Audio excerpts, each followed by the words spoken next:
So guys, hope you are doing extremely well. Here in this video I'm going to discuss the second problem from today's lead code contest, and it is find a safe walk through a grid.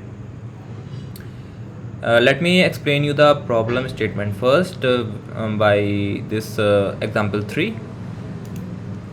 So example 3 is like this. The given grid is like this: 1 1 1 1 0 1 and 1 1 1, and health is given as 5. अब हमको यहाँ पर बताना है कि अगर हम यहाँ से स्टार्ट करें, इस सेल से स्टार्ट करें, तो हम क्या इधर right most in the down हम यहाँ पहुँच सकते हैं कि नहीं पहुँच सकते हैं, यही हमें बताना है। तो रूल्स क्या हैं यहाँ से यहाँ तक पहुँचने के, कि अगर हम किसी बात को लेंगे हम 4 मूव्स ही कर सकते हैं। First one is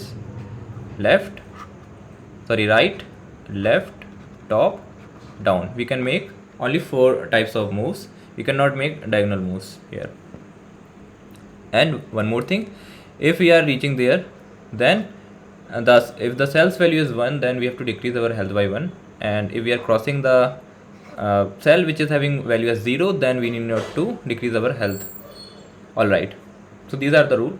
So obviously we will think that the maximum zeros should come in our path, and we should not move around like this.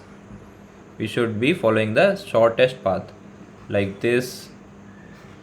It can be like this. ऐसा भी हो सकता है, ऐसा भी हो सकता है। तो इसको कैसे सॉल्व करेंगे? इसको सॉल्व करने में एक प्रॉब्लम भी आई मुझको। प्रॉब्लम वो कुछ इस तरह से है।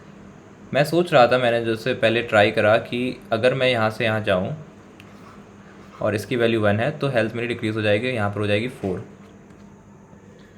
अब मैं 4 से यहाँ आऊँगा नीचे वाले सेल पर, तो यहाँ तो वैल्यू सेल की वैल्यू 0 है, तो ये डिक्रीज़ नहीं होगी, 4 ही रहेगी।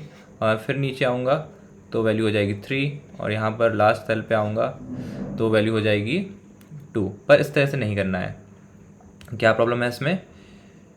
इसमें ये प्रॉब्लम है कि अगर हम स्टार्टिंग जो सेल है हमारा वो ही 1 है, तो स्टार्टिंग हेल्थ भी हमारी गिवन हेल्थ से शुरू नहीं होगी, वो डिक्रीज़ हो जाएगी 1 से, उसके बाद शुरू होगी। तो यहाँ पर हो जाएगा 4,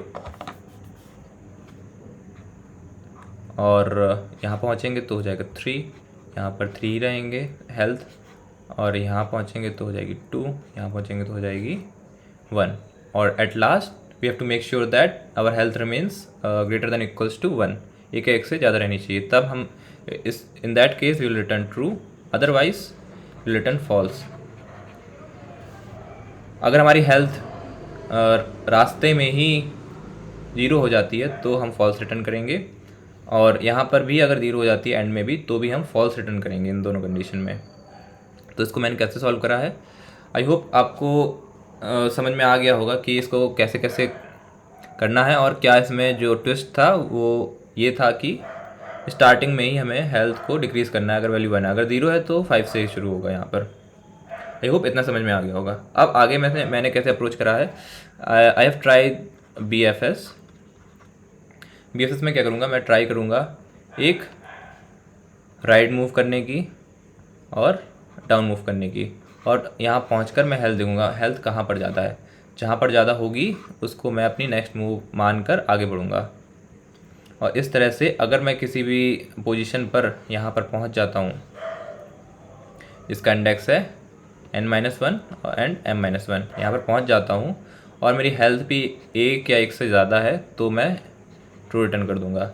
एंड VFS के लिए Q का यूज़ करा है। Q में मैं क्या क्या डालूँगा, Q में मैं डालने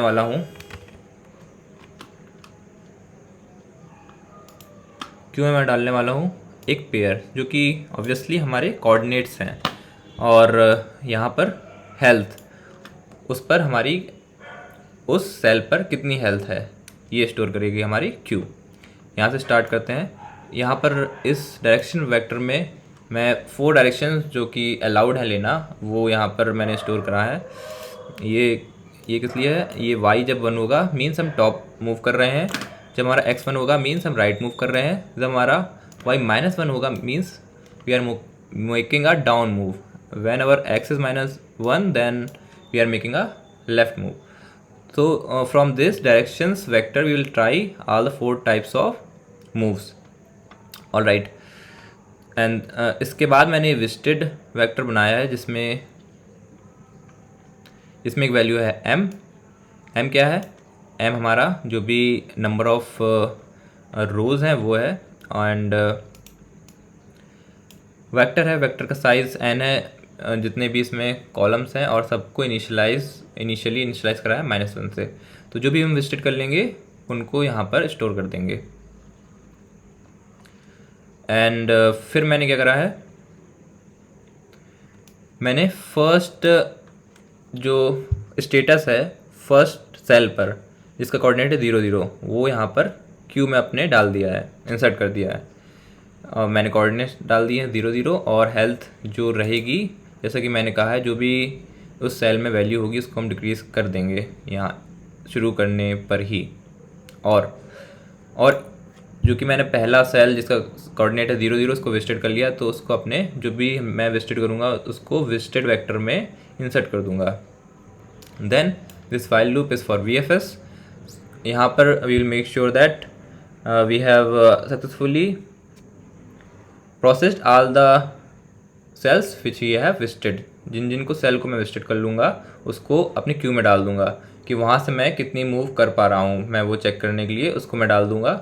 इस तरह से जब मैं सारी पॉसिबल मूव कर लूँगा तो मेरी क्यू एम्प्टी हो जाएगी, और कहीं पर भी इसके अंदर अगर मैं ट्रू रिटर्न नहीं करता मीन्स मैं नहीं पहुँच पाया हूँ, मैं मूव भी नहीं कर पा रहा हूँ और मैं पहुँच भी नहीं पा रहा हूँ, मीन्स ट्रू भी रिटर्न नहीं करा। तो इसलिए obviously at the end I will return false here. और यहाँ पर मैं क्या कर रहा हूँ, मैं एक क्यू से एक आइटम को निकाल रहा हूँ जिसमें कि मैंने कोऑर्डिनेट्स निकाल लिए XY जो कि पहले पेयर में थे और दूसरे में हमारी हेल्थ थी, H में हेल्थ निकाल लिया। तो मैं बस यहाँ पर इस कंडीशन में यही चेक कर रहा हूँ कि अगर मैं लास्ट सेल पर हूँ जो मेरा एंड सेल है, अगर मैं वहाँ पर हूँ उसका कोऑर्डिनेट होगा m-1 एंड n-1 और वहाँ पर मेरी हेल्थ भी ग्रेटर देन 0 है, मैं वहाँ पहुँच चुका हूँ और मेरी हेल्थ भी 0 से ज़्यादा है, तो मैं रिटर्न ट्रू कर दूँगा। यहाँ पर मैं क्या कर रहा हूँ, ये मेन चीज़ है इस पूरे कोड की। यहाँ पर मैं ये कर रहा हूँ कि सबसे पहले एक डायरेक्शन निकाली मैंने, एक मूव करने का ट्राई करा, यहाँ से एक डायरेक्शन आएगी, कोऑर्डिनेट्स आएंगे, तो ये कौन सी मूव होने वाली है, ये जब y1 है ये टॉप मूव होने वाली है, तो मैं ट्राई करूँगा टॉप मूव का। मैं क्या करूँगा अपने कोऑर्डिनेट्स में जो कि मेरे करंट सेल जिस पर मैं करंटली प्रेजेंट हूँ उसमें x कोऑर्डिनेट और y coordinate of one cell which is above it, जो उसके ऊपर है उसका मैं ऐड करने की कोशिश करूँगा। और मैं चेक करूँगा कि आउट ऑफ बाउंड्स तो नहीं जा रहा हूँ मैं, मीन्स 0 से nx जो नया मेरा ऐड करने के बाद कोऑर्डिनेट्स आए हैं वो 0 से बड़े होना चाहिए, और eight any point of time m और n से छोटे भी होना चाहिए x और y कोऑर्डिनेट, और 0 या 0 से बड़े होने चाहिए, तो मतलब वो मेरे ग्रिड के अंदर ही है। इतना मैंने चेक कर लिया। फिर मैं क्या करूँगा कि वहाँ पर वैल्यू क्या है 0 या 1, अगर 1 होगा तो मैं माइनस कर दूँगा तो मेरी न्यू हेल्थ निकल आएगी। ऑलराइट, अब मेरे पास न्यू हेल्थ आ गई है, तो मैं फर्दर कुछ करूँ उसके लिए मेरे पास मैं विज़िट करूँ, उसको विज़िट तभी कर पाऊँगा जब मेरी हेल्थ 0 से ज़्यादा होगी। तो मैंने चेक कर लिया तब मेरी हेल्थ 0 से ज़्यादा है, और जो न्यू हेल्थ है वो अगर मैं इसको पहले से विज़िट कर चुका हूँ फिर से विज़िट करने का ट्राई कर रहा हूँ, अब इस केस में इस रूट में अगर वो हेल्थ ज़्यादा रह रही है, इस बार अगर ज़्यादा रह रही है तो मैं इसको विज़िट करूँगा, इसलिए मैं अपने विजिटेड में भी डाल दूँगा और इसमें डाल दूँगा, क्योंकि इससे भी फिर मुझे क्यू में भी डाल दूँगा, क्योंकि मुझे प्रोसेस करने हैं सारे 4 डायरेक्शंस। मैंने टॉप करा, ऐसे ही मैं करूँगा राइट, देन लेफ़्ट, डाउन। यहाँ पर मैं सारे 4 ऑप्शंस को ट्राई करूँगा, देन जितने भी मैं विज़िट करूँगा उसको मैं क्यू में डाल दूँगा, उनको फिर से प्रोसेस करूँगा। इस तरह ये चलता रहेगा कि मैं ट्राई करता रहूँगा विज़िट करने का, और मैं अगर पॉसिबल होगा तो at the end at any point I will reach there in this last cell जहाँ पर ये ट्रू हो जाएगा। और मैं हेल्थ मेंटेन कर ही रहा हूँ, यहाँ पे हेल्थ भी डाल देता हूँ, न्यू हेल्थ साथ में, तो मेरे पास हेल्थ आता है यहाँ पर, और मैं हेल्थ चेक कर लेता हूँ, अगर वो ग्रेटर देन 0 है तो मैं रिटर्न ट्रू कर देता हूँ। This is all about this problem. I hope you have understood it. and this code is working absolutely fine. Let me try to run it before you. Yes, it is getting accepted. Let us see the first problem also quickly. So it is nothing difficult here. They are giving, हमको height दी गई है mountains की और एक threshold value दी गई है.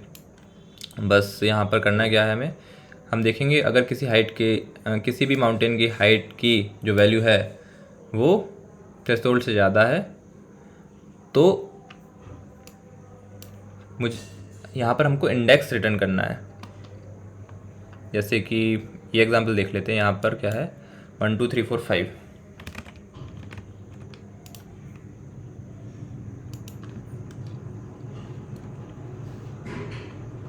1 2 3 4 5 और हमारा थ्रेशोल्ड है 2.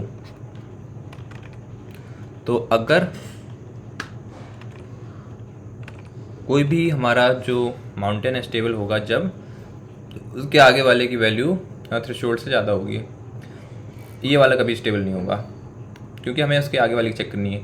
क्या ये वाला स्टेबल है तो हम चेक करेंगे क्या ये 2 से ज़्यादा है. नहीं, ये स्टेबल नहीं है. क्या 3 स्टेबल है? क्या इससे 3 स्टेबल कैसे पता चलेगा? क्या इससे आगे जो माउंटेन है उसकी जो हाइट है 2 से ज़्यादा है? नहीं है. 3 भी नहीं होगा. हाँ, अब यहाँ पर 4 से जो पहले माउंटेन है क्या उसकी वैल्यू हाइट की 2 से ज़्यादा है? यस है, इसलिए ये स्टेबल है.